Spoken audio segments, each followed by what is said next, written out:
Let me welcome you all on behalf of ITP Media Group for today's webinar series, which is Fighting the Pandemics. And today's session is Healthcare Design Strategies Sustainable for a Sustainable Future. Before we start the session, probably I'll just like to know people who are just joining us, whether they are able to hear us, the audio video is fine.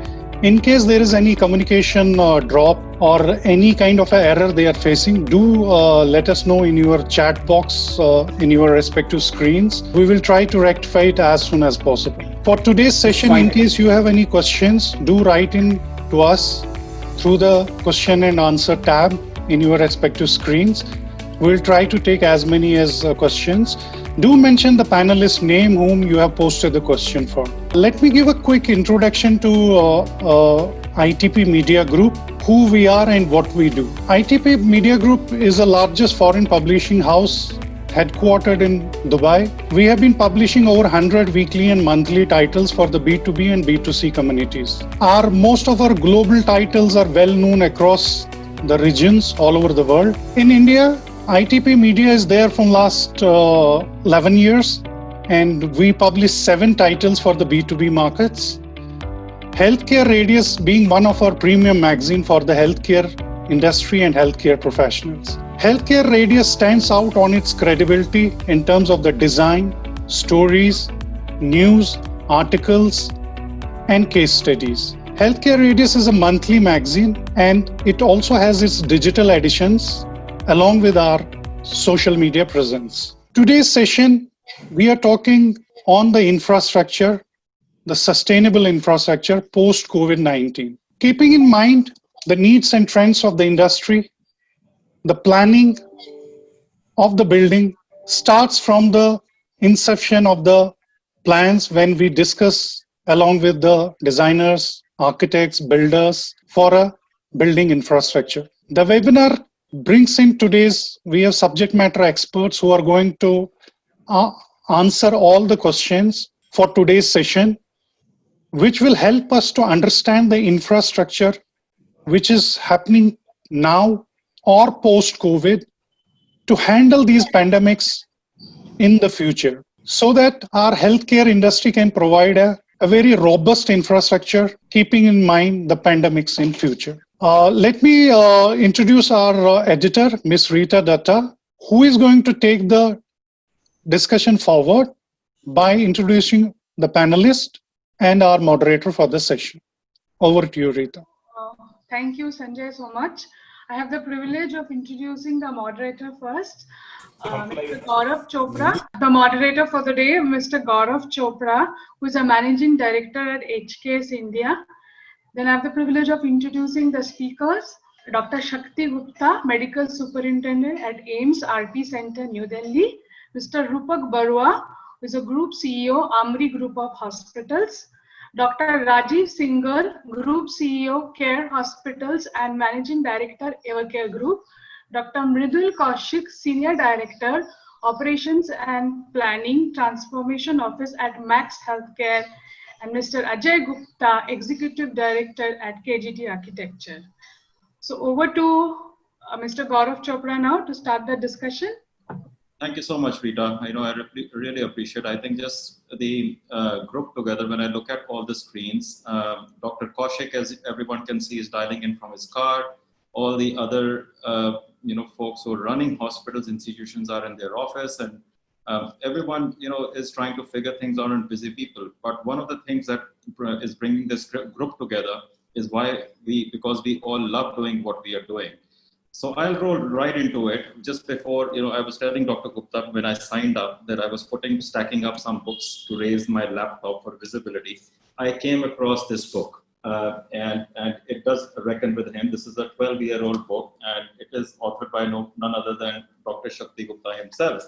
And this is something that I began reading when we began exploring, and we released it together almost 12 years ago. So, and I'd like to start with a question for the audience as well. Please use the chat window to post your responses. And Dr. Gupta, I'll start right with you. Do you think that I'll ask everybody to just be yourself. The audience here is because they want to listen to you. and listen to what you think personally at a personal level, what your response and reactions to what's going on around it, and what's your counsel for everybody who's, because all of you are managing facilities, hospitals, or you're building them, designing them. So at a personal level, what your opinions are, and no, without any disclaimers. So I'll start with you. Do you think that Indian healthcare facilities could have responded a little differently to COVID-19, perhaps by building up, better or more effective environment or solutions, or what are the lessons learned that you think that we could be applied on projects in the post-pandemic era, if there ever will be one? If you were to author this book again, would it change your thinking? Thank you, Gaurav. Actually, it's nice meeting you after long. And hello to everybody. So before I start the discussion on the main topic, I just want to share what we are doing in All India Institute of Medical Sciences. I think that's very important, and then everybody will be able to understand it. Actually in AIIMS, actually we are having a 24/7 emergency department where we are getting about 300 to 400 patients a day. That is in 24 hours. So what we have done after this, actually we have divided this area into 3 parts. That is a screening area. One screening area is for the COVID suspected patients. Second is the non-COVID patients, and third is for our staff. Because AIIMS has got about 16,000 healthcare workers, and if you take the beneficiaries into account, it comes to about 65,000 beneficiaries. Actually. So what we do, actually, we have a dedicated team working round the clock in the emergency department. They are posted from the respective specialties. And if there is any suspicion of COVID, and then what we do, actually, we keep observation, do the testing. If it is a positive and the patient is stable, we send it to our National Cancer Institute, which is about 45 kilometers from AIIMS, located in Jhajjar, Haryana. And there we have a capacity of about 800 to 900 beds, and these patients are managed there. In addition to AIIMS patient, NCI also caters to the patient from the Delhi government also.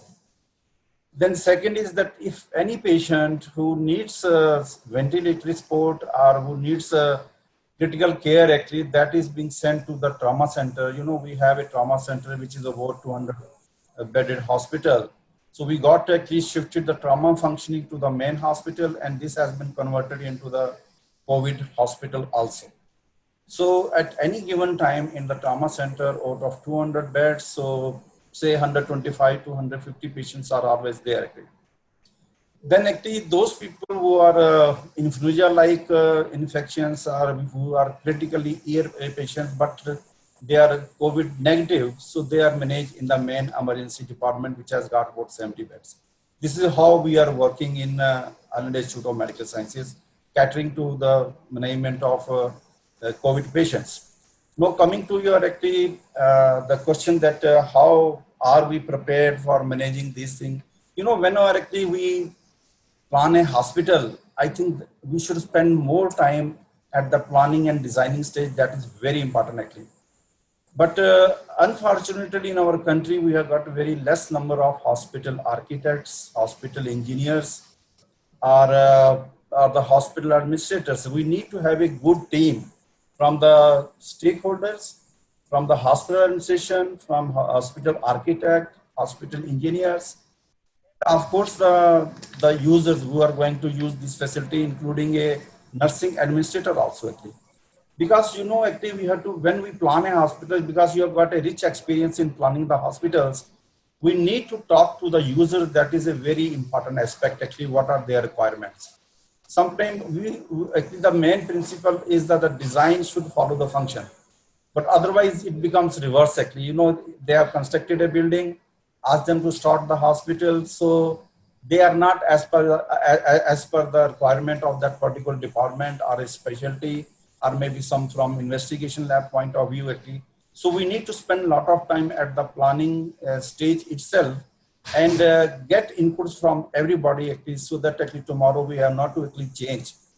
So what have I can share certain experiences that we constructed a new OPD over here actually, and the building was ready actually, but the users were not taken into consideration actually, and then a lot of changes were brought later on, with the result the same OPD has taken more than 1 year after handing over the building. So you can imagine, when we don't take the user into the confidence, what are their requirements?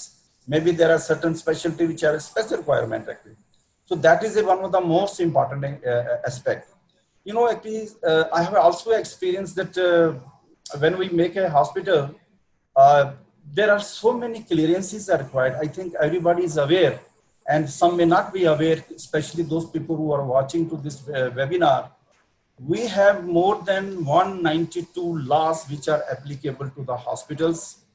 In addition to that, we have to get 37 licenses and certifications before we call this hospital as a legal hospital. And when we talk of 192 laws which are applicable to hospitals, so out of this, there are 25 laws which pertain to the governing and commissioning of the hospitals.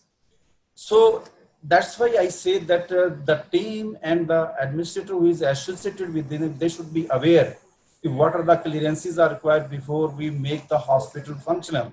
Only then we can say it is a legal hospital. If it does not have a fire clearance, or if you have a lift clearance, then actually it becomes illegal actually. So these are the first thing of prime importance which every hospital administrator needs to take into consideration. No, there are certain special requirements which are required actually when we actually convert the present hospital into say a COVID hospital actually. You know, actually since actually because initially the people were not aware about this thing actually, how it is going to behave. We thought that actually it is only confined to the China. Actually, it would not come to to our countries. I think that we were proven wrong. So no, actually, when whole of the country is involved into this actually, and at any given time in All India Institute of Medical Sciences, we have got about say 400 to 500 patients in the National Cancer Institute Jajjar at any given time, and they are 100% positive. And then in addition to that, we have got about say 150 patients in the trauma center, besides about 70 to 80 patients in the main hospital in the emergency department. And that much is the load which we have to cater actually to this. Now coming to the issue which you have raised actually. Now, when we talk about there are certain actually identifying the processes of planning and designing and building facilities to make it actually ready for catering to any needs. I think when we construct the hospital, the flexibility for this conversion into a disaster or other management for mass casualties, including infections, biological, chemicals, and if required, the nuclear also. So the design should, when we change the functioning of the hospital, so we should be able to expand the facility, and design should be very flexible, so that we are able to come. When we make an infectious disease hospital, it does not mean that it should only cater to the infectious patients. You know, when in the present era, when there is a lot of tension going on across the country, we can expect any type of these casualties. So it does not mean that we have to make that hospital of catering to that. So any hospital which has been well designed, well planned, that should be able to fit into the requirements of the present day needs. In addition to that, when we want to expand these capabilities for the capacity building of mass casualties of various kinds, then the most important is that how to integrate the horizontal and vertical segregation and the isolation capability of the hospitals. Because the biggest challenge which we are facing, then when I am running a OPD services actually, the challenge is that I am able to provide air or ventilation systems which does not affect further actually give any other further harm to the patients. This is a very important challenge which as today I am facing.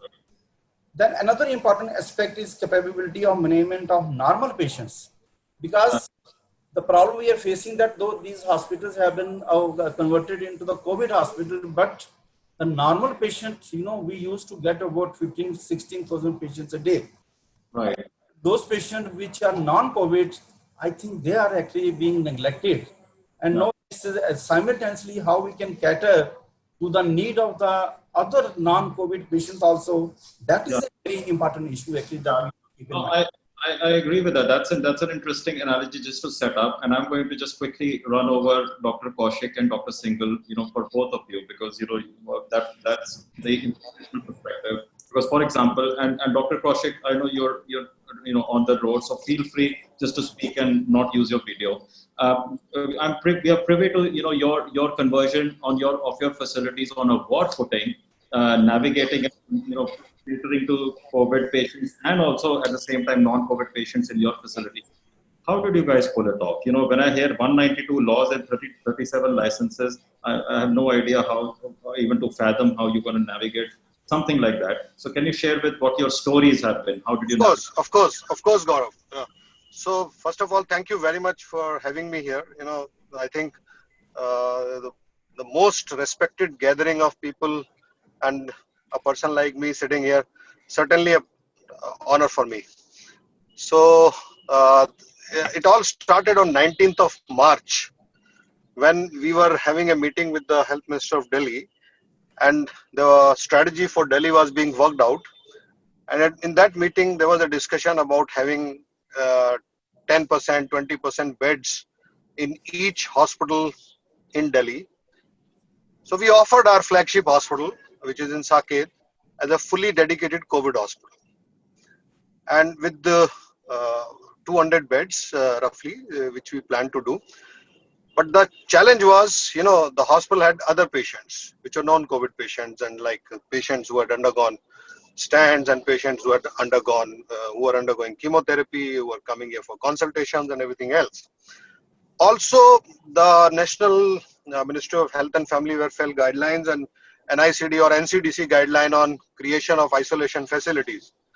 When we referred to that document suggested a lot of infrastructural changes, including the non-use of central air conditioning or things like that, and the air changes, and and a hospital which has already been built, commissioned for non-communicable diseases like ours, more for lifestyle and tertiary and quaternary care programs like oncology and transplants and other things. So it was a big challenge, but we took it head on and we started working area by area. So the first was to isolate the ambulatory care areas from the inpatient areas. Okay, and you went on mute, Dr. Kaushik. Okay. In and out, it had to be unidirectional, all of which required a complete unidirectional flow, including donning and doffing for people who are going to walk into these areas. So I'll go one by one. Infrastructure was one. The second was air conditioning. So a lot of air conditioning changes were done. We had to install a lot of exhaust fans and inline fans, and to create the negative pressure that is required in a facility for treatment of COVID patients. That was second thing within the infrastructure. The third is the infrastructure was the segregation of non-COVID areas. So every hospital has a defined number of lifts. And when the hospital is planned, like Dr. Gupta was telling, the hospital is always planned for yesterday. No hospital is planned for tomorrow. So our hospital also had been planned for, I would say, yesterday. So we had to retrofit some of the areas, some of the lift shafts. We had to actually change, depressurize. Also looking at when you are doing some infrastructural changes like that, so the fire norms which need to be kept into mind. So we had a lot of discussion with our project team to ensure that the fire safety norms were completely adhered to. So these were, every hospital typically has one emergency area which was, which is used to, screen, triage, and have these patients into the entire hospital. But for COVID, the patients come in all sizes and shapes and all combination. You have patients coming with COVID reports, positive reports. You have patients who are suspected to be COVID. There are patients who would come who are very sick and very, I would say, morbid. There are patients like ILI and SARI patients who would come for that. There was another notification by the government to create a flu-like corner or a corner for patients. In the end, how much Hello? were you able to increase your capacity to how much and in how many days? What was your turnover? So post and again, there is an inspection which was required by district surveillance officer. Right. So in 4 days, I could operationalize 108 beds. Wow, that's exactly why I thought it would be interesting for us to know. And Dr. Singhal, how about you? How did you respond? When things began going down south. So Gaurav, interesting aspect, and as a lot of people have spoken about it, I think the majority of thing comes from a different. We are spread in 6 states, and this is one time, and this challenge actually made you realize the constitutional scenario of putting healthcare into concurrent list, and where the center and the state can actually work in a very different direction. And no 2 states are actually working in the same direction. Now, CARE has got hospitals across 6 states. So it gave a very different challenge of dealing with one state. The policies were different today. The other state, the guidelines were different. So as Dr. Gupta has said, like out of those particular regulations, somebody was picking up 10, somebody was picking up 20, somebody was not picking up anything. So first and foremost thing was to navigate with the state authorities to work around the laws and regulations to start treating patients. Mm-hmm. In one of the states, the direction was that we have to cancel everything what is elective, and we have to submit the OT list every day to ensure that we are not keeping our OTs occupied and ICUs occupied because of the surgical list. So there's always, yes. Yep. Okay. So that's a very different, I would say, when we talk about design, I would actually focus on the operational design, because infrastructure design is something which can be fixed, which can actually be altered. But there is an operational design disruption which took place, which was completely out of any textbook. Nobody has written about it, no blueprint about it. So that was the one challenge which we faced on working with different state governments. The second component which I want to focus is, again, saying the most important component is people who are working in the facilities. I can convert 1 bed into 2 bed and change the isolation room with a positive or a negative pressure. But the point is, at the end of the day, one thing which has to stay positive with a corona positive patient is the positivity of the staff in the motivational level. Okay. So we worked overtime in trying to ensure that the staff is motivated. They are kept safe. We did all the infrastructure changes as Mridul also highlighted to ensure, because the worst part being a healthcare provider is that you have patient waiting in ambulance outside your hospital for 4 hours, and you have to you have no place. Okay. You feel helpless. I think we all healthcare providers, starting from Dr. Shakti Gupta sir to rest of the people, we landed in a state of helplessness because of one reason or another, that we are not able to discharge our duties for which we are supposed to do. This is the call of the nation, call for the service. So I think that is where I think we had to take those extraordinary steps, move at a very fast pace, work at a warlike scenario, keep the momentum high, morale of the people up, and make infrastructure changes, whatever was required. Okay, I'm going to, that is helpful. It sounds like, from Dr. Gupta, from Dr. Kaushik and yourself, it sounds like that we were, quite frankly, being a little reactive. I'm going to be a little bit more provocative now, because, and I'm looking at some questions as well. So I'll move to Mr. Barua, to yourself. I'm on the presumption that you had some similar experiences, and we all reacted and hustled up. What, in your opinion, what are the reasons that, it sounds like, because I can go on and on about stories and I'll leave that for a little later. What do you think, and Chetna, I see, Chetna Shaktavat, she's asking this question. What are the reasons for not dedicating the required time on the planning and programming and being proactive that led us this kind of scrambling at the 11th hour? What do you think? How did you handle, and what's your counsel? What's the challenge? Thank you, Gaurav, and good afternoon, all of you. And thanks so much for giving me an opportunity to speak here. See, the experience, whatever this all other my learned speakers were talking about, almost is to some extent same. Our AMRI group of hospitals, we are also controlling from 2 states, Kolkata and Odisha. Bhubaneswar, we have a large property. So the almost experience is same. When suddenly there is a government dictum, and we had given one of our part of our unit 62 beds dedicated COVID to the government. So that is the first discussion, and in a couple of days' time we started that COVID building. Now the experience, if you are talking about why it has happened, how it has happened, because you see that initially if we see that the COVID is a very new guest actually. Suddenly it came, and we were not actually having much of idea about the behavior of that particular guest.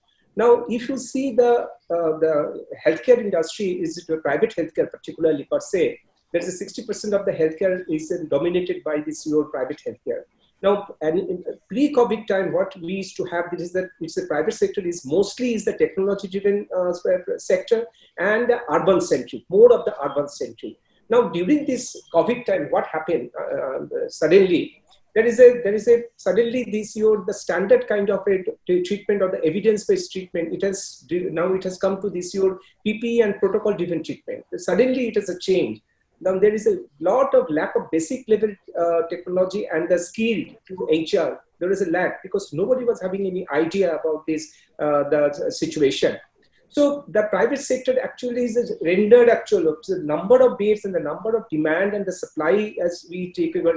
That is a very inefficient and ineffective kind of a situation we could reach. So quickly what we did actually, so somehow first initially to understand the situation, and day in, day out we are learning. We have started learning the whole process. That is a COVID. We have initiated a task force, COVID task force, and started understanding the behavior of the guest. And accordingly, we started giving the best practices possible, created, the SOPs created, protocol created, and there is a new situation came up whenever we are doing this new protocol, and because it's the mode of the PP and the driven on the protocol driven treatment, there is a lot of cost started coming. So the industry has started facing, one is the operational challenges. Then there is a design and the drawing challenges, because no hospital was having the kind of infrastructure to handle those kind of changes of the patient's pattern. And the major part, that is the financial challenges as well. So 3 challenges any of the healthcare sector started facing. And we could see that is a one by one we had to handle. First is the operational part we could handle. Once we had made the operational, because operations, once we handled some changes in the design and drawing we could manage, because it was not there before, it was not in the subject of our running of the day-to-day operations. So we could change the designing part, then operations part, and then we could manage the financial challenges as well. So these 3 parts somehow we could manage, and we are sailing the boat actually in this turbulent situation. So, you know what, Mr. Barua, you said things which touched upon pretty much everybody in the room. You started, I thought I was going to be provocative, but you said that it's a government's dictum, and start with that. So there are obvious things that are happening right now. Hospitals, we are all under acute financial pressure. Right now, it's a matter of pretty much running your sustenance. And I'm sitting in a tier 2 town in a city which has some of the largest number of hospitals or healthcare institutions in Asia. And I've been talking to the friends, everybody's across the board facing something similar. So my question is, and this will lead to, Ajay, just be prepared because it affects you. I'm hearing all these again, so many laws, so many licenses. Right now, I say it, our lack of attention to public health infrastructure is exposed. So going forward, I'll start with Ajay. I'll come back to you, but Dr. Gupta, I'll start with you just very briefly in terms of a number, or yes or no. Do you think going forward will it lead to the change of mindset of what is the budget allocation and time allocation, designing and construction of the right facilities? So will it change your mindset going forward? In terms of what kind of time, guys, we have to think about how we plan for our hospitals infrastructure differently. Like we will have to allocate more budgets. We will have to ease down on the number of laws. We will have to make it financially viable for everybody, government and private. Do you think it will change the mindset? Yes or no? This is for? This is for you. Do you think I'm going to yes. go afternoon, but you say yes. Okay, Yeah. Dr. Singhal, what do you think? Will it change the mindset or things will come back to how they were 5 years ago? No, definitely it is going to change because now we are talking about the new normal actually. So new normal is not what is existing as on today. Got it. Dr. Singhal, what do you think? Yes, will it change the mindset? In fact, I'll just take half a second more than what Dr. Gupta sir has been very brief in this thing. I want to say that change of mindset has to happen to the extent where people did not cry when the 70% increase on the liquor was increased, and people are today literally haunting all the hospitals for the charges which are being levied. So people have to start viewing and put value to the life on which they are living and to the life of the savers. So I think it's important people change their mindset. Got it. I like your analogy though. So Dr. Kaushik, what do you think? Will it change your mindset? Because I know you have a lot of balls in the air right now. What do you think? Will it change your thinking? I think we lost him. I just don't see him here. We lost him. Mr. Barua, what do you think? Do you think it's going to compel you to change how you're planning for your investments in infrastructure? See, there is a lot of this post-COVID time. There is whatever we have learned out of the COVID situation. There is a lot of things we need to understand, and we'll have to change our mindset across the section of people. That answers my question. Is the government. All will have to change the mindset. Got it. Now, Ajay, here's up to you. So the whole system pressure is everybody is facing the pressure, and unfortunately, you are at the receiving end. You know, where everybody would want you to deliver the top of the line thing. It's all the architects. It's all your fault. You know. So what is your ask? What is, if you were to ask them, because I know I have a list of things what I would ask them. If you were to ask them that, guys, this is what you think, how we need to address when we are planning for these facilities, this is the lesson learned, give me this and I'll give you that. So I think you know, the negativity of this disease, everybody knows, the operators know better than me or you anyhow what they're facing. I'll tell you the positivities of what should come out of post-COVID time. I think as a design professional, I think there's positivity to come out of it, because I think negativity we all know and face it every day. I will not talk about that. That's not fun part of it. So I think what Dr. Singhal said, the operational design is changing, right? Okay, it's not that my drawing is changing or medical planning is changing. The operational design as we speak is actually changing as we speak. All operators wanted to be asset light. This has given an opportunity to become asset light in design. So we will have non-critical care actually move out as far as possible, or segregate as far as possible, move out from asset light, and actually helps you in telemedicine. Patients, customers are actually driven to be okay with a video call with the doctor. This is helping the healthcare system today. As customers, we are changing that mindset. So it will become asset light on the non-critical. The critical care has to be loaded more in design now. There has to be more loading on critical care and actually diverge in design the non-critical part, which is OPDs and everything. And if not diverge, dilute that or actually segregate that. So I think that is happening quite critically in design right now. We're actually doing that for a few people right now in design, that we are helping them write their operational design to understand how a hospital should function post-COVID. And some of those are default, they should be working like that anyhow in design, but never were. Like I'll give you examples, even simple access control design in a hospital, we fail in India constantly, right? We mingle IP, OP, staff, also doctors. Now everybody wants to isolate that for sure. It is helping design efficiency also become in place. Before you can see any 20-year-old hospital, there's a chance that all people are mingling together, right? They should never mingle. An OP guy should never see an IP guy if possible, right? So I think that segregation start in design is happening right now. So I would think it is actually a good time for healthcare design. I would not even take the pressure, say I am here to be blamed. I would say we are thinking about healthcare design today. Before it was just a hospital to be built and make a revenue out of it. I'm sorry, criticizing some of the operators in sense, but I think this is the time where we'll become more efficient design-wise. Segregation, access control, asset light on non-critical care. Critical care will become more actually dominant to be handled in corporate sector for sure. And I'm not getting into the nitty-gritties of HVAC and zoning of HVAC, which should have happened, quarantine, which we sometimes don't practice. All that will come in place by default. And default not because you want it as operators and architects, client wants it, patient wants it. I think the patient wanting changes healthcare more than actually we wanting changes healthcare. So I think it's good time for healthcare design architects because we can practice what we preach properly and also learn and do better than that. I think that's my take on it.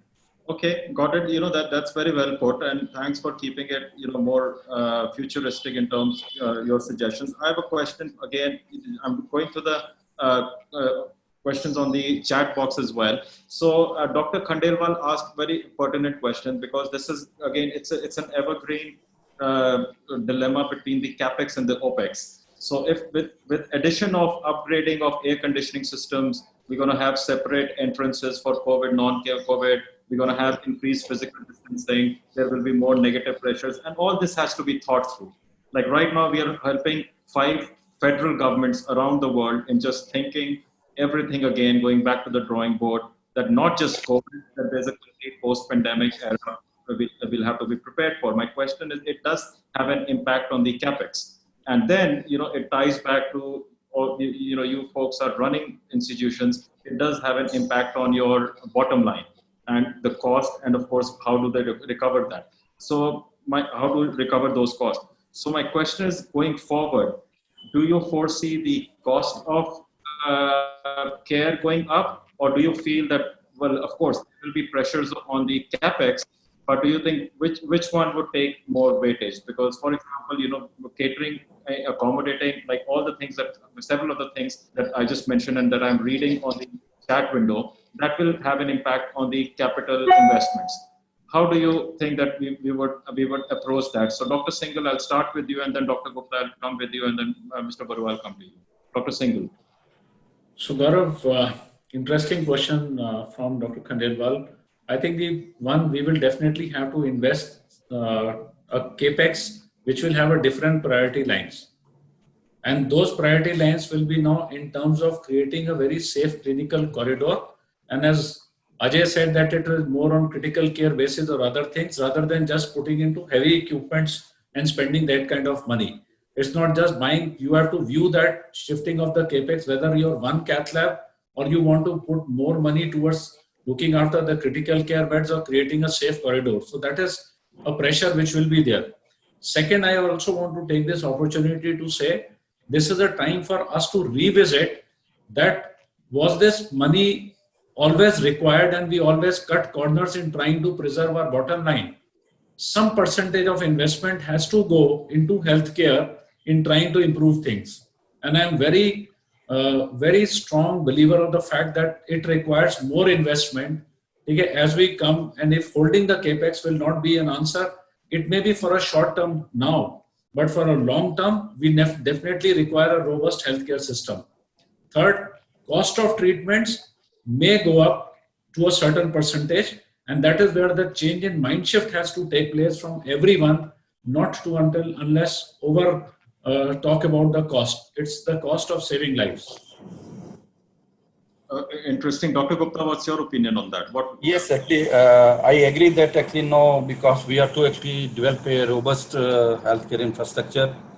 And I can share actually what my experience is that actually, no, we have to build effective environments in the hospitals actually. That is that is taking care about the infection part actually, how to contain infection in the hospitals, because then for that actually maybe we have to give more investment on air conditioning also. And what lessons I have learned actually in AIIMS, and which could be applied to the projects which are already in progress, or maybe those projects which are coming post pandemic. So what I observed that a large number of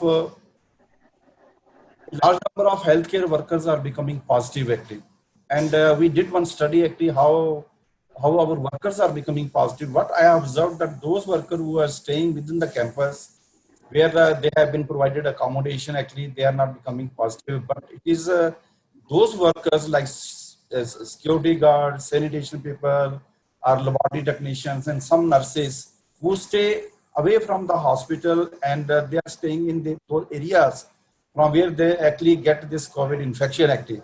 So when we do contact tracing, we have found that none of the people, they have got infection from the hospital, and most of the people, they have got infection from where actually they stay actually. So this is a keen observation which has come, because daily we are having a meeting actually, and we're learning every day. So our director actually conducting a meeting daily actually is very dynamic actually, and then 1.5 to 2 hours meeting we are, and we learn from the day-to-day management of the COVID patients. Is that what I remember when those people who are associated with the designing of the hospitals, one thing that they have to keep in mind, that the flexibility to convert the wards into ICU. If you spend a lot of money on making more ICU, ICU is very expensive actually. And it may cost ₹1 crore or so if you equip a ICU in cardiology or cardiothoracic or neurosurgery actually. So the design should be such that how the existing wards can be converted into ICU, and also simultaneously capacity to expand and convert also actually. If for the time being I have converted this ward into ICU, then there should be a design should be such that I can convert back into the normal ward. That factors must be kept in mind. Another area which we have observed, that when we make corridors and waiting areas in the hospital, these are very small ones actually.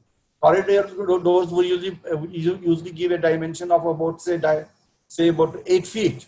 But the present, when you have to say proper maintain the physical distancing also, then actually the corridors needs to be wider. What I recommend that from the existing 8 meter standard or thumb rule which is there, that can be increased to 10 feet, from 8 feet to 10 feet or more, because that physical spacing has to be provided actually.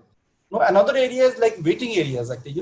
We have a very congested waiting area. Suppose in eye hospital where I am working, I am getting about 2,000 eye patients a day. If you take 1 or 2 patients as an attendant, this will come to 6,000 actually. So we at present we are not running OPD services, but we are running the follow-up clinics. And what we have done actually, so we are trying to maintain actually the distance outside the registration, then waiting areas, sub-waiting areas where the consultation chambers are there. But this cannot be actually applied when we actually say start resuming or restoring the normal functioning of the hospital because of the number actually. Right. Another thing which we have observed, there are no individual cabins which are in the critical areas. So that needs to be kept in mind when we are planning a critical area. Then wider corridors, and then a smart solutions. We have to think into smart solutions or IT use of solution, which I'll come later on. I'll say how IT and how this smart solution can be integrated as a part of this system. I'm giving a very challenge actually. What happened when we wanted to convert our trauma center into the COVID hospital and ICU, and the OT, dedicated OT for the COVID surgeries. We are doing surgeries for COVID patients also. So the biggest challenge was how to create a negative pressure in the OTs. So that was a big challenge actually. What we did actually, we put some exhaust fan and other thing, but they are not basically the scientific things. Right. No, my question more directed, what you're describing will have an impact on the budgets. And I see Dr. Kaushik just dialed back in. So thank you, doctor. I really appreciate you, hustling up and coming back online. The question, while you went offline for a bit, and I think it will be interesting to get your opinion, a lot of things that we are talking about will have an impact on the capex. And I know, you are in the middle of with a lot of things that are up your plate. There's always that connection between how much can we afford to how much, are we getting in return. And it's just affordability, because things like when I'm reading on the side, on the chat boxes, additional corridors, this air conditioning system, or that including technology, there's an investment. There's a cost to it. My question to you is, do you see what would take a precedence? Because it has to be financially viable, and like I said, you're dealing with the pressures. What do you see happening? Will the costs go up? Or of course, the pressures will always remain eternal, but what do you see happening in terms of when we say change in mindset? How will it impact seeing and building healthcare facilities? So, Gaurav, first of all, thank you very much for letting me in again. So, if you look at the uh, retrofitting of a existing hospital to make it ready for a pandemic like Corona, and Corona is not one pandemic; it's here to stay. First of all, that's everybody is saying that. So it's a not a single wave epidemic or a pandemic. It is it will be an endemic in our country, and it will continue to come in short or small waves going forward. So we have to prepare not only the new hospitals. The first mindset shift that I think we should all consider is that first we have to learn to live with this kind of an issue. We have learned to live with dengue, malaria, HIV, maybe corona is also one of them. So that's one. Second is, all hospitals must look at their own infrastructure in a very, I'll say, very pragmatic manner, and also look at what kind of service delivery and what level of service delivery are they looking at. So, first, when I say what kind of service delivery, so are they looking at creating infectious disease and non-infectious disease together? That's one thing. And if they are looking at together under one roof, what will be the process? Unfortunate, who require disease care and infectious disease, which earlier only the patient was at risk. Like Dr. Gupta said, it has put healthcare worker at risk. So healthcare workers themselves are requiring protection. That is another thing. The third thing which we should look at is, while we create, there will be patients who will be non-pandemic, non-COVID areas, like Dr. Gupta was saying that we are continuing with certain areas.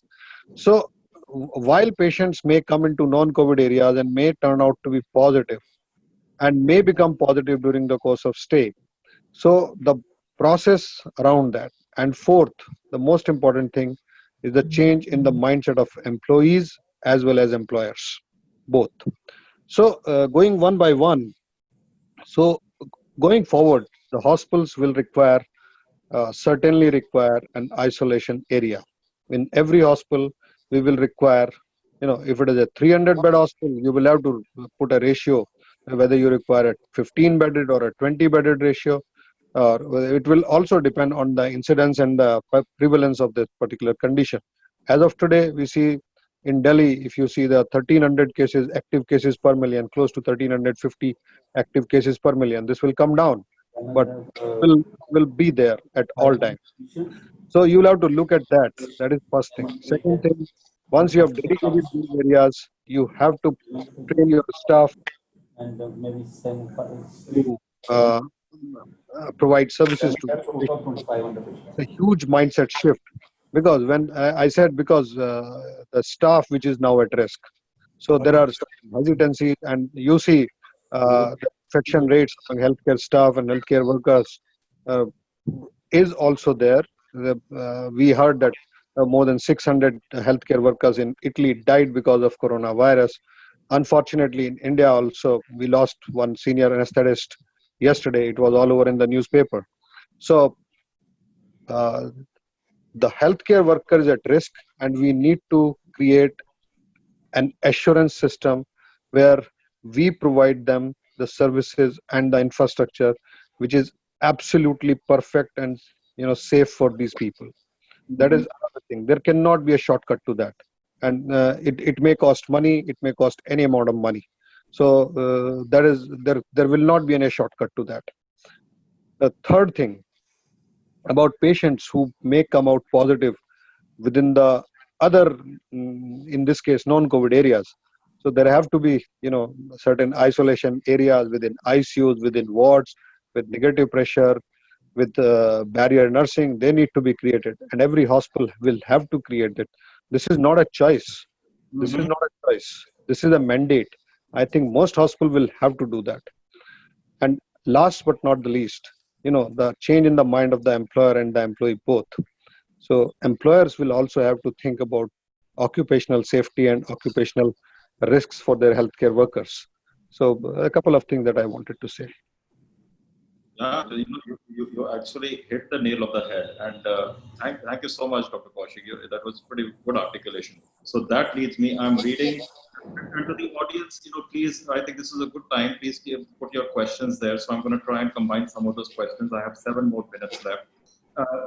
Partha Ray is asking a very interesting one, and that caught my attention here, that perpetually we've seen that, we are, you can see it on the screen as well.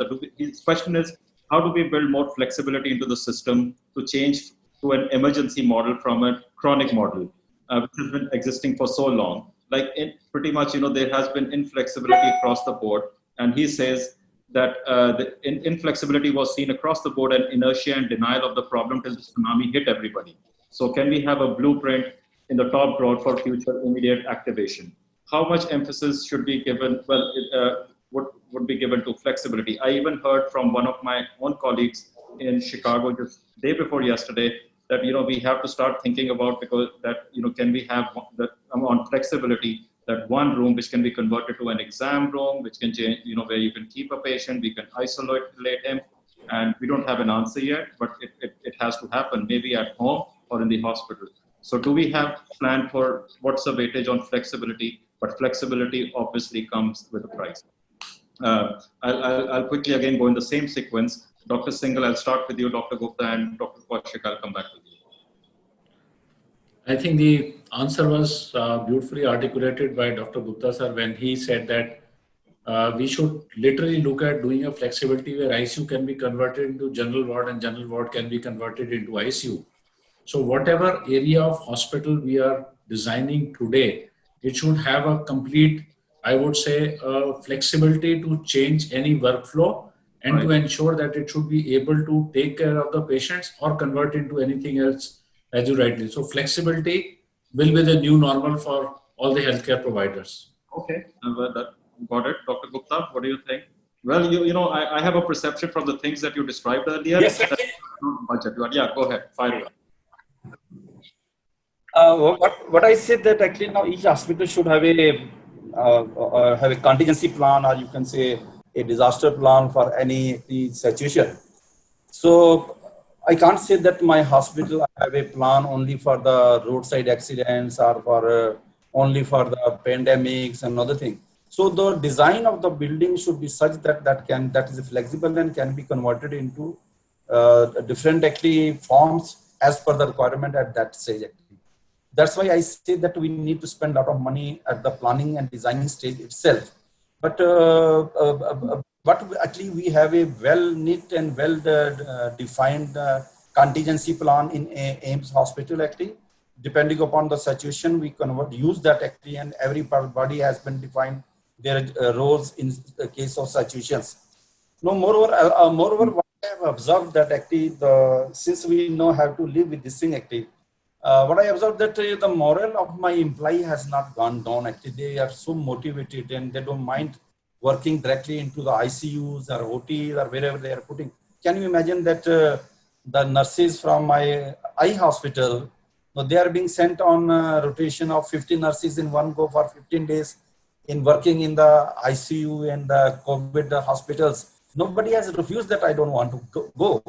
So that what I want to convey that every healthcare worker and the hospital design should be such which can be converted at the short moment. Like actually we have got ward side rooms or we have got the seminar rooms. So we should have a plan with us that how these seminar rooms or the ward side rooms can be converted into the COVID area also actually. Yeah, that's what we did and convert one of the hospitals for residential into a COVID-ready facility. My last question, and I'm going to direct it to Rupak yourself and Dr. Kaushik you, because I'm just reading it off the screen by Prashant. That well, he said private sector, but I'm going to just keep it generic. Is looking towards expansion post-COVID era. How will you insert the COVID guidelines into further expansions? As right now we are all fighting sustenance, and I assume that he meant fighting sustenance. So how do you think you are looking? And Rupak, I'll start with you, and Dr. Kaushik, I'll come to you. Yes. Gaurav, while we are asking these questions of the flexibility and all, first thing we need to understand one thing, very basic thing on the healthcare actually, what we are facing right now. see this healthcare sector, irrespective of the country and the culture, the healthcare actually consumes the maximum of this your country's GDP. That is the major drawback of this your healthcare sector today, because the cost is ever increasing. Right. Discuss about that. There are the three parts actually what we learned from this the COVID situation. There is the three challenges that we could see. One is that designing challenge, one is an operational challenge, and yes, of course, what we are end of the day when we are talking about the financial challenge now. So first, if you can understand this is the design challenge is actually everything we'll have to keep it in mind that the operational part that we need to be better efficiency, and of course, which will give you a return in the financial. Now, major way now, what is every bit of our aspect actually we'll have to see that how we can give better service to the patient at a very cost-effective way. That is the major right now. So once we are talking about flexibility, the flexibility of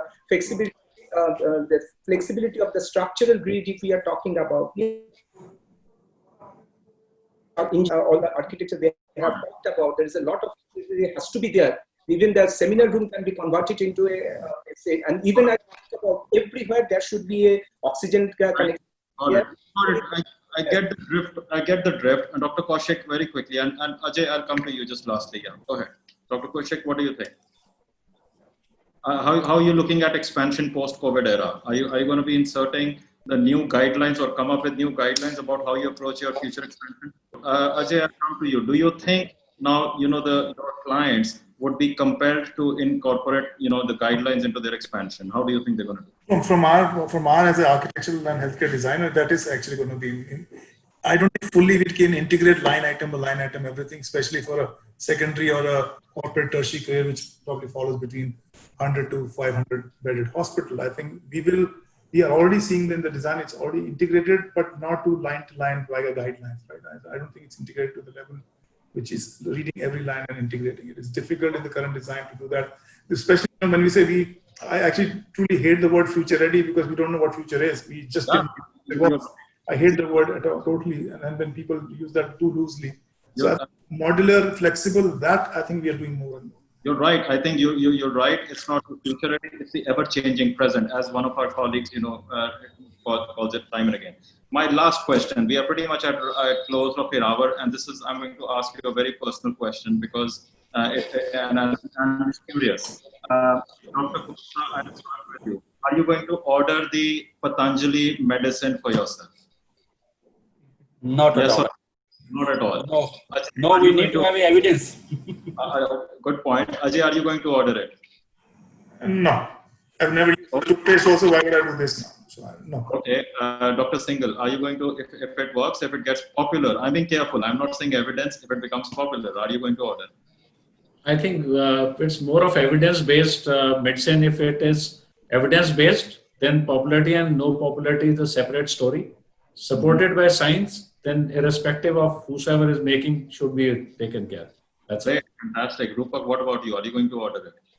These are the medicines and all is on the basis of the scientific evidence. There's no question of Patanjali or XYZ. So far Patanjali, they are not in a position to show any kind of scientific evidence. Once it has been proven scientific evidence and is been accepted by the medical community, why not? It's of course, but it depends on the scientific evidence base. That's all. Good point. Dr. Kaushik, if you can still hear me, are you going to order it? No, not really. Okay. Thank you so much. Rita, you are there online. You've been a silent spectator and brought this group together. Do you have any question that you would like to ask anybody? And you just pretty much highlighted all the challenges that the industry is facing and how the healthcare professionals, they have risen up to the occasion. What tremendous job the hospitals are doing. Okay, so we salute all the healthcare professionals for this wonderful job that they are doing and braving all the odds. And so there have been a lot of interesting points that the participants have taken home, I'm sure. So we are still flooded with a lot of questions. So that means that the discussion was extremely interesting. So thank you all the panelists. Thank you, Mr. Gaurav Chopra. And I hand over to Sanjay Ban to do the vote of thanks. Yes, thank you, Rita. I think it was fabulous discussion today. We could see some lot of pertinent questions which were answered, and Gaurav has really taken the session in a different, made every participant, to answer each and every question which was, posted in today's forum. Thank you, Gaurav, for your moderation for today. It's really an pleasure to be among you, and thank you, audience, for participating. I could see we still doesn't have a huge drop or something. Participants are still online with us, expecting some more session to go on. But thank you, each one of you, Dr. Gupta, Ajay Gupta, Dr. Singhal, Mr. Rupak Barwa, Dr. Kaushik, Gaurav Chopra, Rita Datta, and my colleagues Rohan Patel in the background. And thank you all you, and looking forward to meet you once again with some interesting topic. See you soon. Thank you very much. Goodbye. We have never had a session with so many questions coming in. So that should Absolutely. I just like to be mindful. I'll just be mindful of all the audience, between the questions and the chat window. I think they couldn't, it's a crisis, but there couldn't be a better time, for those of us who are connected with healthcare. We are very fortunate. We are all trying to figure things out, and 3 to 6 months, when people are asking me how's healthcare facility planning design as a healthcare architect, what's the future? I think this is the time, and we have all the brains together out there, and I think we need it as a nation, as a global world. We really need it, irrespective of our geographic location. Thank you, everyone. Stay safe, stay well. Thank you, everyone.